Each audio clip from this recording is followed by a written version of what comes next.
Hello, I'm deathsarrow, and welcome to episode 5 of What I'm Thinking, the guest replays.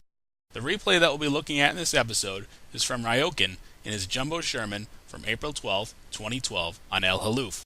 This is the first European server replay that I reviewed. I actually didn't even know prior to viewing this replay that the US game client could play EU server replays. Reviewing tank composition for this battle reveals the following. This is a Tier 8 battle with 3 Tier 8s per side. Both teams also have the same number of Tier 7s. Ryokan's team has more Tier 6s. The enemy's team has a T-50-2, while Ryokan's team doesn't have a scout. Ryokan's team has better arty. This is a European server replay, so I don't know anyone in this battle. Ryokan has spawned at the eastern base. He is platooned with Mogitamas in his VK-3001H. Ryokan has one of the 76mm guns mounted on his Jumbo. There isn't a huge difference between the M1A1 and the M1A2, although the M1A2 has a slightly faster reload rate and is slightly more accurate. Time to roll out. I haven't played the Jumbo Sherman since the end of last year. At that time, which was prior to the HE nerf, the 105mm howitzer was the best gun for the Jumbo.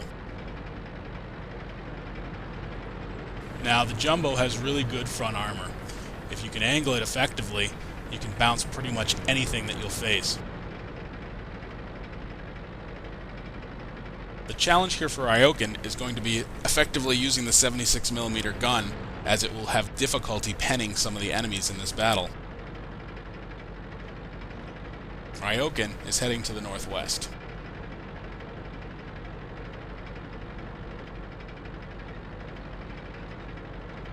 Got a T-29 and an EZ-8 spotted across the way here.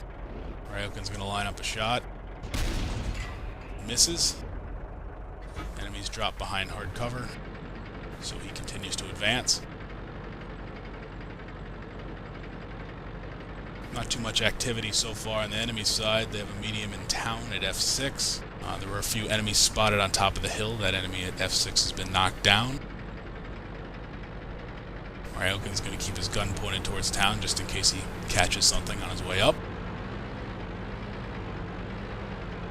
So far, nothing spotted. Pretty quiet.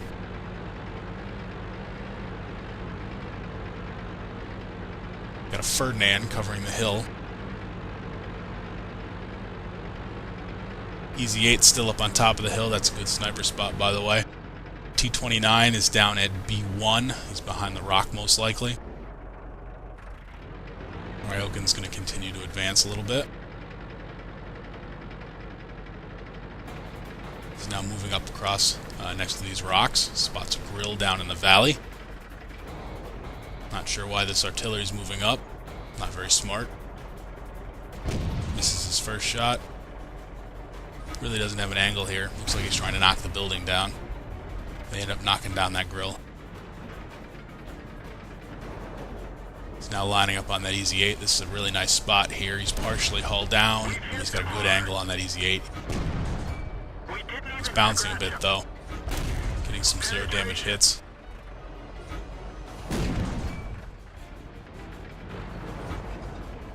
Not really much of an angle there on the Ferdinand. ISU knocks down the EZ-8. We now have Ryokan advancing here. This is a smart move. I've done this quite a few times, especially when you know where the enemies are that are defending this side.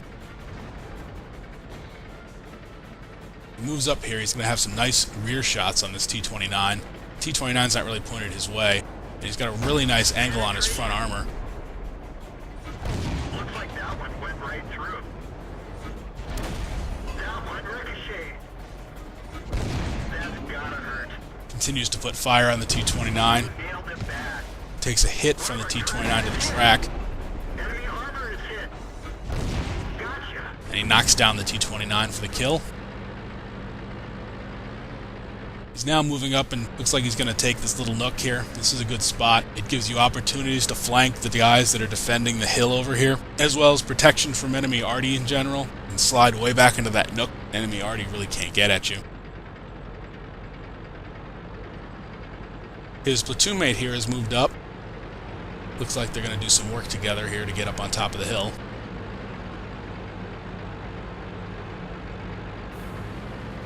Got a Tiger spotted in front of him. Ferdinand's behind the rock. He's hull down here, and this Tiger's going to have a hard time depressing his gun at him. He's getting shots at the cupola. Smart, even if he misses. He's not going to be able to pen the mantlet.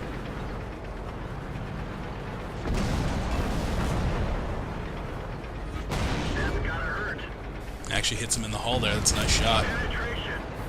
He's trying to track him here to slow him down. Tiger turns sideways there.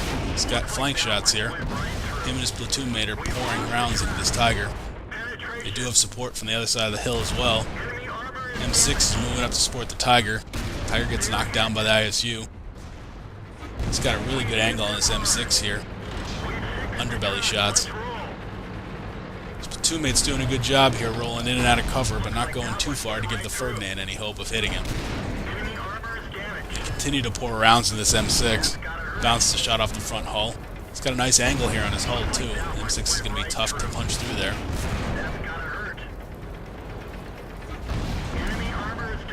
And he finishes off the M6. Looks like they're going to try to pincer that Ferdinand.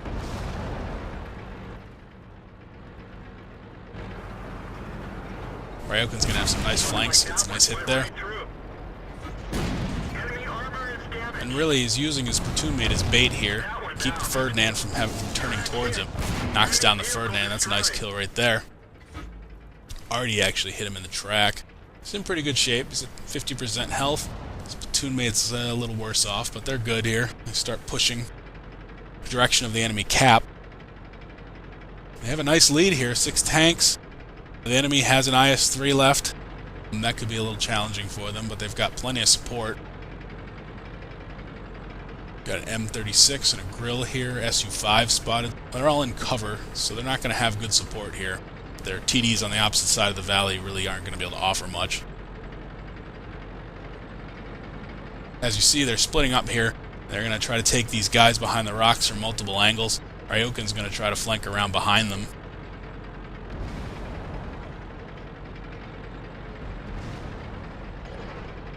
Looks like the IS-3 was actually down at H7 earlier.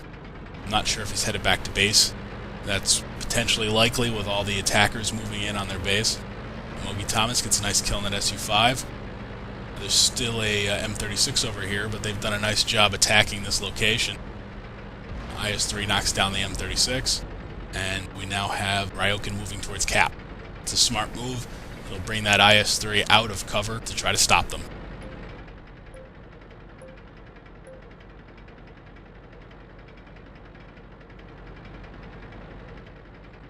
Now have 2 on cap. Mogi Thomas is at 7 hit points.